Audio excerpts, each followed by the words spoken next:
வணக்கம். இன்னைக்கு நாம ஒரு சூப்பரான விஷயத்த பத்தி பேச போறோம்.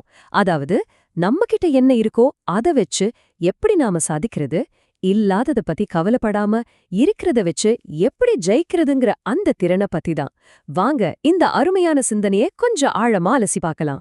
நாம இன்னைக்கு பார்க்க போற இந்த ஞானம் எங்கிருந்து வருது தெரியுமா? ஸ்ரீமத் சுவாமி சித்பவானந்தரின் தினசரி தெய்வீக சுருக்கம் அப்படின்ற புத்தகத்துல இருந்துதான். பாருங்க, ஒரே ஒரு பக்கம்தான், ஆனா அது நமக்கு ஒரு பெரிய வாழ்க்கை பாடத்தையே சொல்லிக் கொடுக்குது.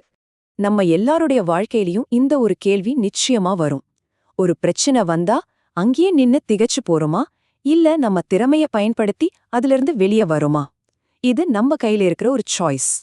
அப்போ இங்க 2 பாதைகள் இருக்கு, இல்லனா 2 விதமான மனநிலை இருக்குன்னு சொல்லலாம். அது என்னென்னு பாப்போமா? இந்த புத்தகம் மனுஷங்கள 2ஆ பிரிக்குது. ஒரு வகை மந்தமானவங்க, அவங்க பிரச்சனையில மாட்டி அப்படியே நின்னுடுவாங்க. இன்னொரு பக்கம் ஊக்கமா சுறுசுறுப்பா இருக்கிறவங்க, அவங்க எந்த சூழ்நிலையும் தனக்கு சாதகமா மாத்திக்குவாங்க. சரி, இது இன்னும் நல்லா புரிஞ்சுக்கிறதுக்கு ஒரு சூப்பரான உதாரணம் இருக்கு. மீனவனோட வலை பரீட்சைன்னு சொல்லலாம். வாங்க அத பார்க்கலாம். கொஞ்சம் கற்பனை பண்ணி பாருங்களேன். ஒரு மீனவன் ஆத்துல தன்னோட வலைய வீசுறான். அந்த வலைக்குள்ள நிறைய மீன்கள் மாட்டிக்குச்சு. இப்போதான் அசலான பரீட்சையே ஆரம்பிக்குது. வலைக்குள்ள மாட்டின உடனே என்ன நடக்குது பாருங்க. சில மீன்கள் அவ்வளவுதான், நம்ம கதை முடிஞ்சது, இதுதான் நம்ம விதின்னு நினைச்சுக்கிட்டு எந்த முயற்சியுமே பண்ணாம அப்படியே கிடக்குது. ஆனா சில திறமையான மீன்கள் இருக்கு பாருங்க, அதுங்க என்ன பண்ணுது? சான்ஸே கொடுக்காம சாமர்த்தியமா துள்ளி குதிச்சு வலையில இருந்து தப்பிச்சு ஓடிடுது. இதுக்கு பேர் தான் வினைத்திறன், அதாவது பிரச்சனையில இருந்து தப்பிக்கிற அந்த செயல். அப்போ வினைத்திறன்னா வெறும் தப்பிக்கிறது மட்டுமானா? இல்லவே இல்ல. இது வெறும் ஒரு ரியாக்ஷன் கிடையாது.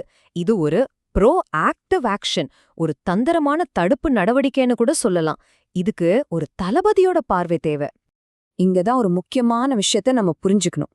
உண்மையான வினைத்திறன்னா இப்ப வர பிரச்சனைக்கு தீர்வு காண்றது மட்டும் இல்ல, அதுக்கு மேல எதிர்காலத்துல என்ன நடக்கும்னு முன்கூட்டியே கணிக்கிறத பத்தியது. அப்போ இந்த மாதிரி வினைத்திறன் இருக்கிற ஒரு மனசு எப்படி வேலை செய்யும்? முதல்ல என்ன பிரச்சனை வரப்போகுதுன்னு முன்னாடியே பார்க்கும். 2வது, அந்த பிரச்சனை வராம தடுக்கிறதுக்கு என்னெல்லாம் செய்யணுமோ அதெல்லாம் செய்யும். 3வது, ஒருவேளை பிரச்சனை வந்தாலும் அந்த தடைகளெல்லாம் உடைச்சி எரியும். ஒரு புத்திசாலியான தளபதி தன்னோட படைய ஒரு பெரிய அழிவிலிருந்து காப்பாத்தணும்னா சரியா இப்படிதான் தொலைநோக்கு பார்வையோட யோசிச்சு செயல்படுவார். சரி, இப்போ நம்ம கடைசி கட்டத்துக்கு வந்தாச்சு. இந்த மாதிரி ஒரு மனநிலை இருந்தா அதனால கிடைக்கிற மிகப்பெரிய பரிசு என்ன? இந்த மாதிரி ஒரு ஊக்கத்தோட தொலைநோக்கு பார்வையோட இருந்தா நம்மால எதை சாதிக்க முடியும்? இதுக்கான பதில் ஒரு ஆழமான ஞானத்துல அடங்கியிருக்கு. திருவள்ளுவரோட இந்த அற்புதமான வரிகளை பாருங்க. ஊக்கம் உடையவனிடம் முடியாததும் முடியும். இதோட அர்த்தம் என்னன்னா, வினைத்திறன், அதாவது ஊக்கம் யார்கிட்ட இருக்கோ அவங்களுக்கு முடியாததுன்னு எதுவுமே கிடையாது. சாத்தியம் இல்லாதது கூட சாத்தியமாகும். இதுதான் இந்த மனநிலையோட உண்மையான சக்தி. சரி, இந்த பேச்சை முடிக்கும்போது உங்ககிட்ட ஒரே ஒரு கேள்வி. உங்களோட சொந்த வாழ்க்கையிலயோ இல்ல வேலை செய்யற இடத்துலயோ எந்த விஷயத்துல நீங்க இன்னும் கொஞ்சம் வினைத்திறனோடு, இன்னும் கொஞ்சம் ஊக்கத்தோட செயல்படலாம்னு நினைக்கிறீங்க? சும்மா ஒரு நிமிஷம் யோசிச்சு பாருங்க.